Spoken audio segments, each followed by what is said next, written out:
Oke, pada siang hari ini saya bertemu dengan beberapa kawan sebagai sesama senior wartawan. Mereka juga pemerhati dan mereka juga adalah pemikir Sulawesi Utara yang memang selalu kritis menyoroti berbagai macam hal, apakah itu masalah tambang, masalah kriminalisasi yang orientasinya hukum yang bersifat universal, demikian juga mengenai tambang.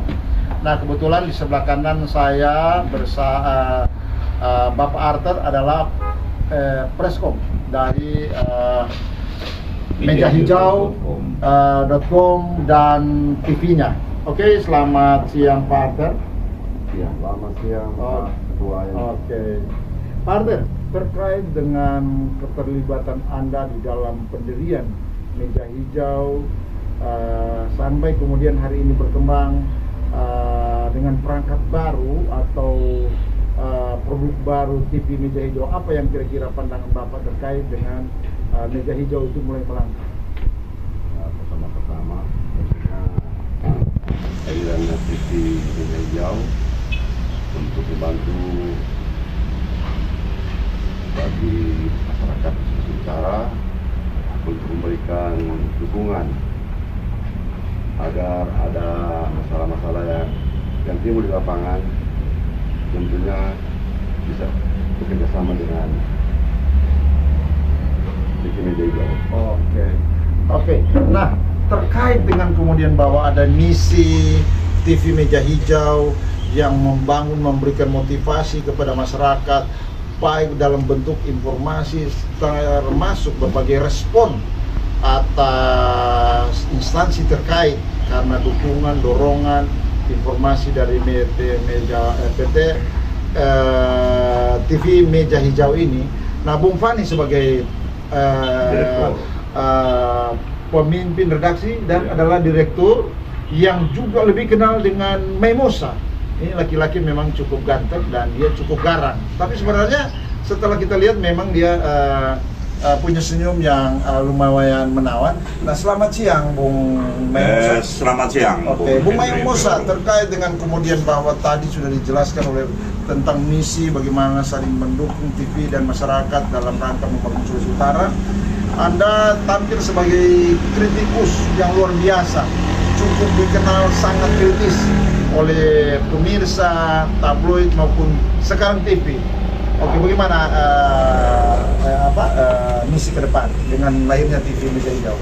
Jadi begini, saya dipercayakan sebagai direktur pemberitaan di media online mejahijau.com plus Meja Hijau TV, dan kebetulan ada Bung Arthur sebagai mentor juga di grup media ini. Kami memang punya visi ke depan dalam rangka menjalankan fungsi pengawasan dan membantu pemerintah, membantu masyarakat, dan berusaha menetralisir, mengangkat ke publik permasalahan-permasalahan yang ada di masyarakat. Dan diharapkan keterlibatan semua pihak dalam rangka informasi dan dalam rangka weaut permasalahan yang ada di masyarakat itu boleh semakin redup. Oke. Nah, Bung Fani, terkait dengan Anda dikenal sebagai person Memosa, apa sebenarnya yang ini kemudian menjadi fenomena menarik? Oh, itu Memosa, orang yang sangat kritis, wartawan yang cukup handal, itu cukup dikenal karena kalau cuma Memosa atau apa, artinya ada biasanya negatif dan positif, atau memandang bahwa Memosa ini sebuah fenomena menarik. Tetapi ada yang menganggap dia kurang main sikat, apa artinya terjadi apa? Kira-kira bagaimana Anda menghadapi suasana pro kontra dari tanggapan masyarakat terkait dengan seorang Memosa? Jadi Bung Hendrik, saya totalitas jalan seperti apa adanya saya. Saya dilatih di dunia jurnalistik dan besar di dunia jurnalistik. Saya berusaha tampil apa adanya. Tetap kritis. Tetap kritis. Apa yang harus orang kritisi itu tetap kan harus punya dasar-dasar. Tapi tujuan daripada kritis itu sebenarnya baik. Begitu. Artinya mengangkat fakta, tidak hoax, dan betul-betul tidak juga direncanakan. Jadi itu sangat fatal ketika di dunia jurnalistik itu seorang wartawan dia mengangkat berita yang tidak faktual, yang bukan berdasarkan fakta. Itu kalau dia mengada-ada itu kan pasti hoax. Dan hoax itu kan konsekuensinya ada. Kalau di dunia jurnalistik, selama saya berkutat dan berkecimpung di dunia jurnalistik,